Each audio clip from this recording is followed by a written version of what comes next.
Secretary of Defense Pete Hegseth responding. The embattled Defense Secretary just spoke, seeming to attack some of his closest former advisors and the media after we learned overnight that he shared detailed military plans in a second signal chat. This one included his wife and his brother. Let's get right to CNN's Natasha Bertrand in Washington for the latest on all these very new, very significant developments.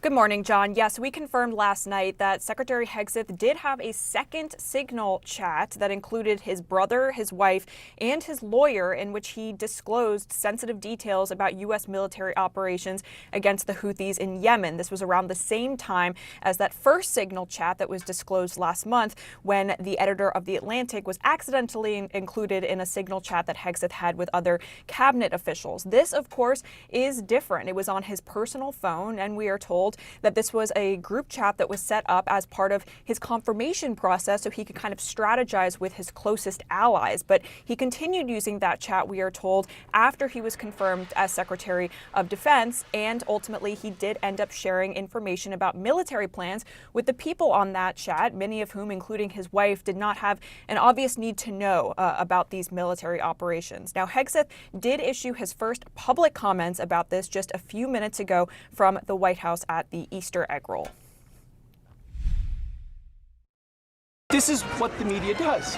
They take anonymous sources from disgruntled former employees, and then they try to slash and burn people and ruin their reputations. Not going to work with me, because we're changing the Defense Department, putting the Pentagon back in the hands of warfighters, and anonymous smears from disgruntled former employees on old news doesn't matter.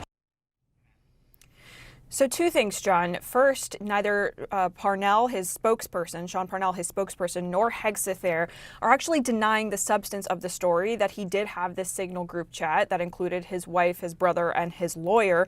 They are instead blaming it on disgruntled former employees, which is the second point here. Dan Caldwell and Darren Selnick, two of the officials that Hegseth fired last week, they actually were some of Hegseth's closest advisors over a decade. And one of the officials that left the Pentagon last week, John Olliott, who was until last month Hegseth's top spokesperson, he is saying publicly in a new op-ed that he wrote in Politico last night that it's been a month of total chaos at the Pentagon. And he said it's hard to see Defense Secretary Hegseth remaining in his role for much longer. John? Yeah, that statement from the secretary right there, in the immortal words of Ben Bradley and All the President's Men, a classic non-denial denial right there at the White House. Natasha Bertrand, thank you very much. Kate? Yeah, and just looking down, as he said, returning the Pentagon to warfighters, John Olliott actually said in the past month, what they have been going through is not returning the Pentagon to warfighting, but just, it says the Pentagon focus is no longer on warfighting, but on endless drama. That from his former spokesperson. Joining us right now to talk more about this is Jane Harman, the former ranking member of the House Intelligence Committee. Thank you so much for being here. I mean, I recall you saying after the first signal scandal broke that it should remind everyone that complacency invites catastrophe, and now news of a new signal group chat and new controversy. What's your reaction to this? Well, this would be a good news day to accept Hegseth's resignation. I mean, all the news is about this extraordinary pope that we just lost, and so it might be buried. I can't imagine how he survives this. His key staff, as you just reported, has been fired by him.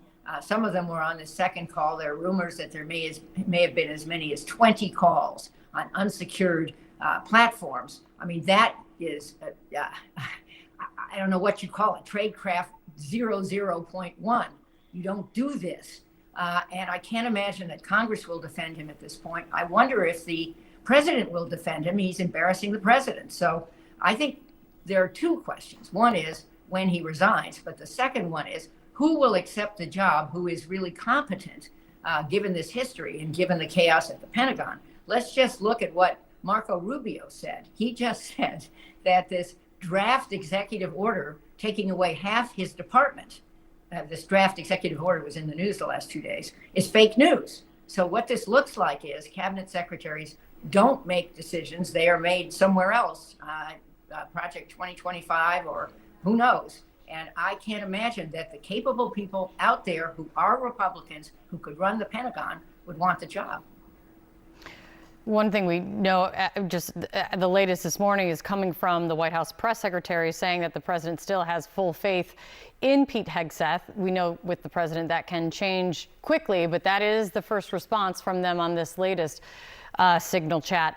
On top of this, you have a top advisor until basically days ago of Pete Hegseth, a former Pentagon press secretary for Hegseth, calling this whole thing a month of chaos. This is this op-ed that Natasha Bertrand was just referencing, and two parts I want to pull out. Number one, saying it's hard to see Defense Secretary Pete Hegseth remaining in his role much longer, to the point that you were making. And also this, even strong backers of the secretary like me, this is from John Uliad, me must admit the last month has been a full-blown meltdown at the Pentagon and is becoming a real problem for the administration.